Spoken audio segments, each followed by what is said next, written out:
آخری پروگرام میں آپ کے ایک دوست نے کہا تھا کہ جی یہ کافر یا جو مشرک ہیں ان کی اللہ بخشش فرما دے گا، یا اس طرح کی انہوں نے بات کی، اور یہ بھی انہوں نے کہا کہ ان کے اعمال دکھائے جائیں گے نیکیوں اور بدیوں کے، اور یہ بات فرمائی گئی صرف مسلمانوں کے لیے اور کافروں کے لیے۔ آپ کو میں آیت سے بتا دیتا ہوں، سورہ توبہ میں آیت ہے 80 نمبر آیت ہے، اور سورہ توبہ کی 113 آیت ہے، اور سورہ نساء کی 168 آیت ہے، اور اسی طرح سورہ محمد میں 334 آیت ہے، جس میں کہا گیا ہے کہ کافر جو ہیں ان کی ہرگز بخشش نہیں ہے۔ آپ خود بھی دیکھ سکتے ہیں، یہ آن لائن میں آپ کو بتا رہا ہوں۔ اور تو یہی میرا سوال ہے کہ آپ کافروں کو یہ کہہ رہے ہیں کہ یہ قابل بخشش ہیں، اور یہ قرآن کبھی بھی ان کو بخشش کا سوال پیدا ہی نہیں ہوتا کہ وہ بخشے جائیں۔ تو آپ کے مذہب میں اور آپ یہ کیوں احادیث میں ایسی باتیں کہتے ہیں اور قرآن کے بارے میں بھی آپ ایسی باتیں کر رہے ہیں؟ ٹھیک ہے جناب، آپ کا سوال ہمیں مل گیا ہے۔ ہمارے اس پروگرام میں کس وقت اور کس حوالے سے اس قسم کی بات ہوئی اس کا تو ہمیں علم نہیں ہے، تاہم اس وقت میں محترم مولانا کریم الدین صاحب سے درخواست کروں گا کہ ان کے سوال کا جواب دیا جائے۔ بات یہ ہے کہ جو لوگ حضرت رسول اللہ صلی اللہ علیہ وسلم اور قرآن مجید کو نہیں مانتے اور ان کا انکار کر دیا، یا اسی طرح سے آپ سے پہلے کے زمانوں میں بھی جو بھی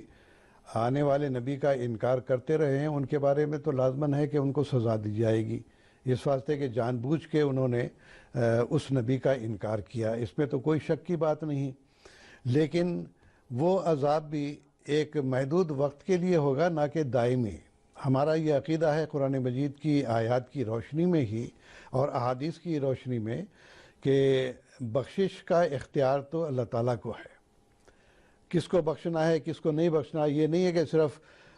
ایک مسلمان ہے تو اس کے مسلمان ہونے کی وجہ سے ہی وہ بخشا جائے گا، جبکہ اس کے اعمال اس قابل نہ ہوں کہ وہ بخشا جائے۔ تو یہ بخشش کا کام تو اللہ کے سپرد ہے، ہم اس کے بارے میں کوئی فتویٰ نہیں دے سکتے۔ ہاں، جو ظاہری باتیں قرآن مجید سے معلوم ہوتی ہیں، جنہوں نے نبیوں کا انکار کیا، جنہوں نے حضرت صلی اللہ علیہ وسلم کا انکار کیا، قرآن مجید کا انکار کیا، ان لوگوں کو تو بہرحال سزا ملنی ہے۔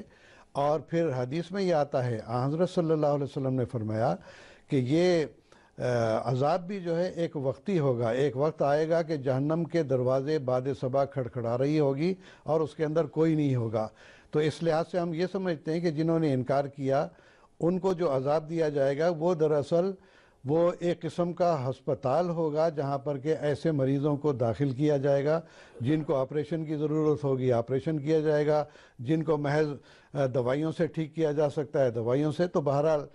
تو ہمارا یہی عقیدہ ہے کہ جہنم دائمی نہیں ہے بلکہ یہ عارضی ہے، اس وقت تک جب تک کہ ان کی ارواح اس قابل نہ ہو جائیں کہ ان کی بخشش کر دی جائے۔ اللہ تعالیٰ کو داخل کیا جائے گا، جن کو آپریشن کی ضرورت ہوگی آپریشن کیا جائے گا، جن کو محض دوائیوں سے ٹھیک کیا جا سکتا ہے دوائیوں سے۔ تو بہرحال تو ہمارا یہی عقیدہ ہے کہ جہنم دائمی نہیں ہے بلکہ یہ عارضی ہے، اس وقت تک جب تک کہ ان کی ارواح اس قابل نہ ہو جائیں کہ ان کی بخشش کر دی جائے۔